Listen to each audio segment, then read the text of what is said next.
अस्सलामुअलैकुम viewers, Malik Shahid advocate एक नई वीडियो के साथ आपकी खिदमत में एक दफ़ा फिर हाजिर। व्यूअर्स, आज का हमारा जो टॉपिक है वो है related to the dissolution of Muslim marriage, यानी कि जो शादी है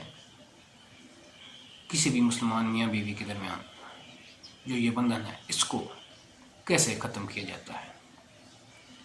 सो व्यूअर्स, चलिए देखते हैं कि इसके ऊपर लॉ क्या है और कौन कौन से ग्राउंड्स हैं जो इस इशू को लीड करते हैं। चलिए व्यूअर्स, स्टार्ट करते हैं आज की वीडियो। सो व्यूअर्स, जो गवर्निंग लॉ है वो है dissolution of Muslim marriage act 1939, यानी कि जो मुस्लिम मैरिज एक्ट 1939 है वो इस इशू के ऊपर गवर्निंग लॉ है। और इसकी जो सेक्शन 2 है ये उन ग्राउंड्स को बताती है कि कौन कौन सा ग्राउंड है जिसके ऊपर कोई भी वाइफ जो है वो कोर्ट में जाके अपनी शादी को डिसॉल्व करवा सकती है। सो व्यूअर्स, जो सबसे पहला इसमें ग्राउंड है उसमें ये मेंशन है कि that the whereabouts of the husband have not been known for a period of 4 years, यानी कि अगर किसी औरत का हस्बैंड जो है वो मफकूदल खबर हो जाता है और 4 साल के अर्सा तक उसकी कोई खबर उसको नहीं मिलती, तो उसके पास ये ऑप्शन है कि वो कोर्ट में जाके एक डिसोल्यूशन ऑफ मैरिज का सूट फाइल कर सकती है। जो भी सेकंड ग्राउंड है इसकी, उसमें लॉ ये कहता है कि that the husband has neglected और has failed to provide for her maintenance for a period of 2 years, जहाँ पे कोई भी खावन 2 साल के अर्सा तक उसको खर्चा उनाना नुफ़्का प्रोवाइड करने में नाकाम रहता है, तो फीमेल के पास ये राइट है कि वो फैमिली कोर्ट में जाकर डिसोल्यूशन ऑफ मैरिज का सूट फाइल कर सकती है। व्यूअर्स, जो इसका थर्ड ग्राउंड है उसमें लॉ ये कहता है कि that the husband has taken the additional wife in contravention of provisions of the Muslim family law ordinance 1961, यानी कि मुस्लिम फैमिली लॉ ऑर्डिनेंस की कॉन्ट्रोवेंशन में अगर कोई हस्बैंड जो है वो कोई और शादी करता है और उसमें जो प्रीवियस बीवी है उसकी कॉन्सेंट शामिल नहीं होती, तो भी बीवी के पास राइट है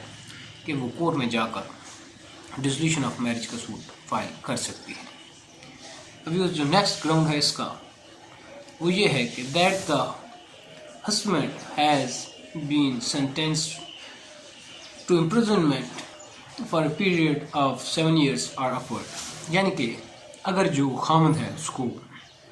किसी जुर्म की पदाश में 7 साल या उससे ज़्यादा की सज़ा हो जाती है, तब भी जो वाइफ है उसके पास ये ऑप्शन है कि वो जाके कोर्ट में डिसोल्यूशन ऑफ मैरिज का सूट फाइल कर सकती है। अभी उस देखते हैं कि इसमें जो नेक्स्ट ग्राउंड है वो क्या है। That husband has failed to perform without reasonable cause his marital obligations for a period of 3 years sorry, यानी कि अगर कोई हस्बैंड जो है वो इम्पोर्टेंट हो जाता है, नामर्द हो जाता है और वो 3 साल तक अपनी जो शादीशुदा ज़िंदगी की जो लवाजमात हैं वो पूरे नहीं कर पाता, तब भी उसकी वाइफ के पास ये ऑप्शन है कि वो कोर्ट से रुजू करे और डिसोल्यूशन ऑफ मैरिज की डिग्री कोर्ट से ले ले। जो नेक्स्ट इसमें ग्राउंड आता है वो है कि that the husband has been insane for a period of 2 years or is suffering from the leprosy or virulent disease, यानी कि अगर किसी औरत का खावन जो है वो इंसेन या पागल हो जाता है या उसको कोई ऐसी बीमारी लग जाती है जिसको हम अछूत की बीमारी कहते हैं, तब भी उसकी वाइफ के पास ये ऑप्शन है कि वो कोर्ट से रुजू करे और डिसोल्यूशन ऑफ मैरिज की डिग्री ले ले। अभी इसमें जो नेक्स्ट चीज़ आती है वो ये है कि that she have been given in marriage by her father or other guardians before attaining the age of 16 years, repudiated the marriage before the attaining age of 18 years. अब ये जिसमें जो एक और क्लास है ये बड़ी इंपॉर्टेंट है कि यह अगर किसी औरत, जो भी औरत है, कोई बच्ची है, उसकी शादी उसकी बाप की मर्ज़ी से होती है और वो उसकी जो 16 ईयर की एज है उससे पहले कर देते हैं, और जब वो अपनी इस एज 16 ईयर या 16 ईयर की एज से ऊपर जाती है